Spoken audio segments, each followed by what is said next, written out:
নমস্কার, কেমন আছেন সবাই?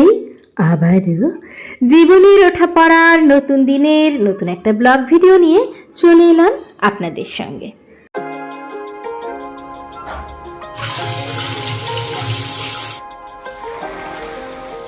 উইকেটটা তো বেশ সুন্দর হয়েছে।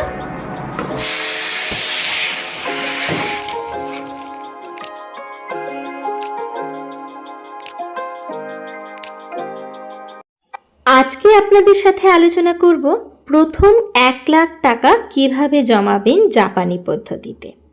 আপনারা দেখছেন রবিবারের ভিডিও। চলুন সঙ্গে থাকুন, দেখতে থাকুন, আশা করছি ভালো লাগবে।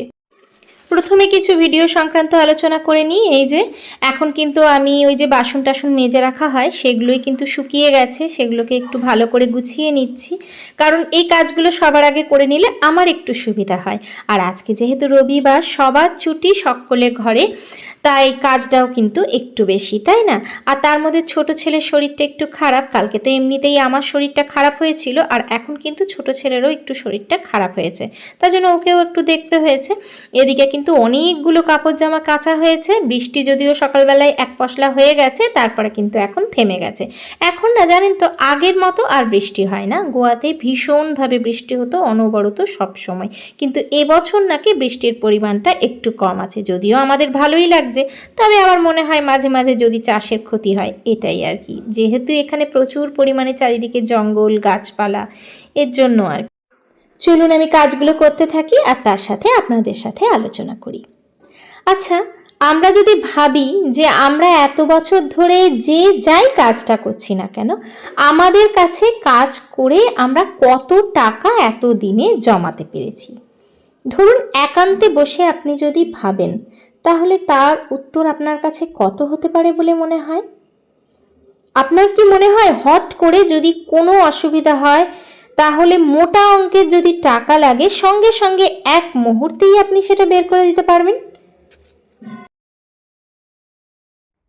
গুড মর্নিং, কেমন আছো সবাই? আশা করছি যে যেখান থেকে ভিডিওটা দেখছো প্রত্যেকে ভীষণ ভালো আছো। তোমাদের ভালোবাসায় আমিও ভালো আছি। যাই হোক, আজকে হচ্ছে রবিবার, তোমরা দেখছো রবিবারের ভিডিও। তো বুঝতেই পেরেছো, রবিবারের সকাল মানেই ব্যস্ততা শুরু। সবার ছুটি মানে কিন্তু অনেক ব্যস্ত, অনেক দায়িত্ব, অনেক কর্তব্য। যদিও এটা কিন্তু প্রত্যেক দিনেরই দায়িত্ব। যাই হোক, তো সবাই আপাতত বাড়িতে আছে, টিফিন করা হয়ে গেছে, পুজো টুজো তো হয়েই গেছে। তোমরা তো জানোই যে সকালে উঠেই পুজোটা কিন্তু আগেই করি। যাই হোক, তো একদম ঘেমে গেছি, ছুটে ছুটে অনেক কিছু হয়ে গেছে আর কি কাজবাজ। যাই হোক, তো আপাতত পুজো টুজো দিয়ে টিফিন করে তারপরে কাপড় জামাগুলো মেলে দিলাম। আর আজকে অনেক কাপড় জামা ছিল, অনেক কাপড় জামা কাচা হয়েছে। রবিবার মানে একটু বেশিই কাচা হয় আর কি, যেহেতু সবাই বাড়িতে থাকে।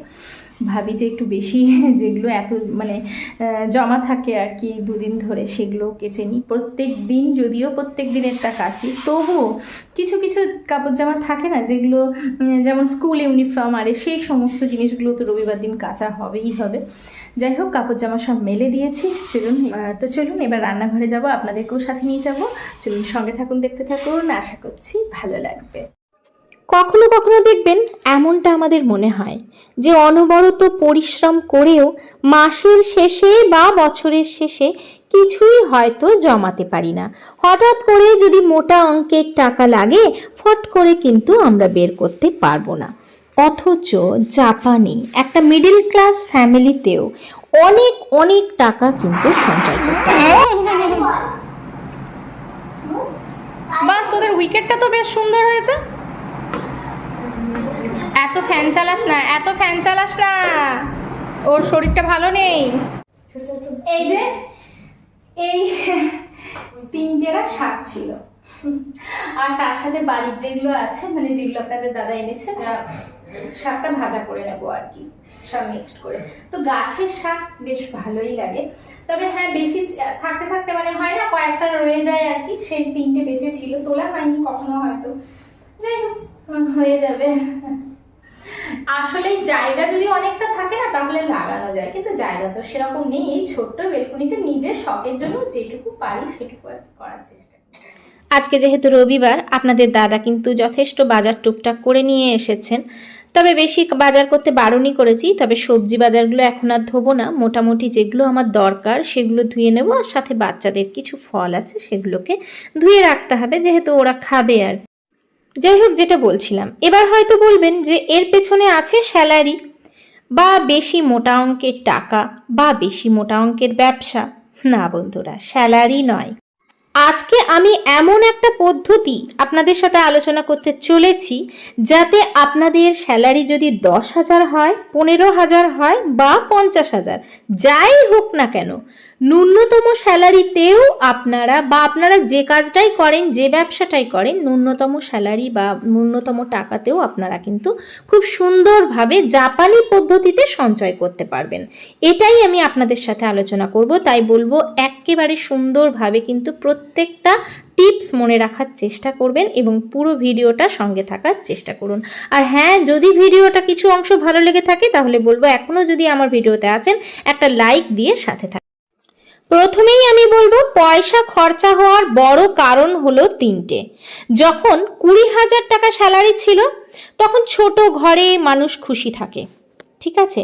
আবার যখন সেটা 40,000 টাকা হয় তখন বড় ফ্ল্যাট চাই, আবার তার বেশি হলে গাড়ি চাই, বাড়ি চাই। এইভাবে আস্তে আস্তে কিন্তু লাইফস্টাইল চেঞ্জ হতে শুরু করে, কিন্তু সঞ্চয় সেটা কিন্তু এক জায়গাতেই থেমে থাকে, এমন কিছু হেরফের হয় না।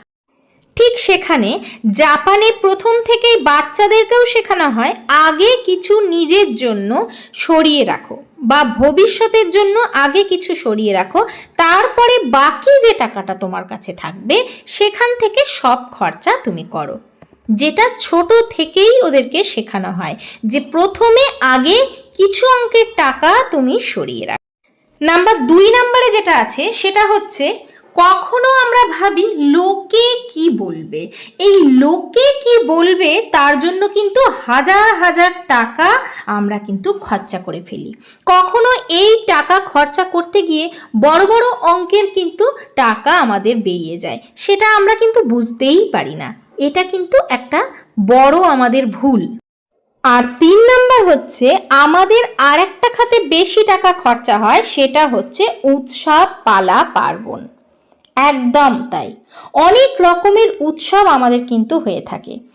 এক একটা রকম উৎসব মানেই কিন্তু অনেক অনেক টাকা খরচা, অনেক অনেক আনন্দের সাথে কখনো কখনো কিন্তু অনেক অনেক টাকাও বেরিয়ে যায়। হ্যাঁ, আনন্দটা করা দরকার আছে, কিন্তু আমি বলছি অপ্রয়োজনীয় বেশি মাত্রায় যে খরচাটা, সেটার কথা। এক্ষেত্রে জাপানে কিন্তু অপ্রয়োজনীয় খরচ করা মানে হলো লজ্জা। এই একটা শব্দ কিন্তু জাপানের সব কিছুকে বদলে দেয়। তারা অপ্রয়োজনীয় খরচের আগে 10 বার ভাবে। এবার আসি কিভাবে প্রথম 1 লাখ টাকা জমাবো। প্রথম পয়েন্ট, আমার কাছে কত টাকা আছে। মোট যে টাকাটা আছে সেটার থেকে যেটা ফিক্সড খরচা, মানে আমার লাগবেই লাগবে, যেটা আমার দরকার, সেটা বাদ দিয়ে যেটা থাকবে সেটাই হচ্ছে আপনার কাছে অ্যাভেলেবেল মানি। নাম্বার 2, আমি কত টাকা জমাতে চাই। এটাও খুব দরকার। যত টাকা আপনি জমাতে চান সেটা মাস হিসেবে করে বাকি টাকাটা সংসার চালাতে হবে। এটা কিন্তু জাপানে বলে কাকুইবো। আপনাকে সিদ্ধান্ত করতে হবে আপনি কত টাকা জমাতে চান, সেটার হিসেব করতে হবে মাসে, আর যেটা হবে সেটাকে বাদ দিয়ে যে টাকাটা থাকবে সে টাকাটাই আপনি সংসার খরচটা চালাবেন। সহজ হলো। তবে কাকুইবো মতে আপনার আয়ের অন্তত 20% জমানো কিন্তু আপনার একান্ত দরকারই দরকার। নাম্বার 3, আমি কোথায় কোথায় খরচ কমাতে পারবো। খুব সুন্দরভাবে সব খরচগুলো যদি ভাগ করা যায় অন্তত পক্ষে 2 থেকে 3 মাস, তাহলেই আপনি প্রত্যেক দিন স্নান করে দিয়েছি, মানে মাথায় একটু ধুয়ে দিয়েছি, গাটা মুছিয়ে দিয়েছি। আসলেই কালকে জ্বর এসেছে এইখানে। এই যে ই মা, গাছটার ওরকম অবস্থা কেন? নাড়ালি নাকি? ওই যে নিশ্চয়ই কিছু খোঁড়াখুড়ি করেছিস, জানি না। এই যে ড্রাগন বীজ লাগিয়েছিল, এই যে ড্রাগন গাছ বেরিয়ে গেছে, তো সেগুলোকে এখানে নাড়িয়েছে। আর ওখানে কুমড়ো গাছটা হয়েছিল সেটাকে কি করে দিয়েছে, মানে ড্রাগন গাছগুলোকে এখানে লাগিয়েছে। যে কি সুন্দর ছোট্ট ছোট্ট, এই যে এই যে সে লাগিয়েছে, ভালো করেছে, কিন্তু এই যে কুমড়ো গাছটাকে নাড়িয়ে দিয়েছে, জানি না কি হবে। চলো আমি আমার কাজ করি। বেলকনি কিন্তু খুব নোংরা হয়ে গেছে, আবার পরিষ্কার করাবি।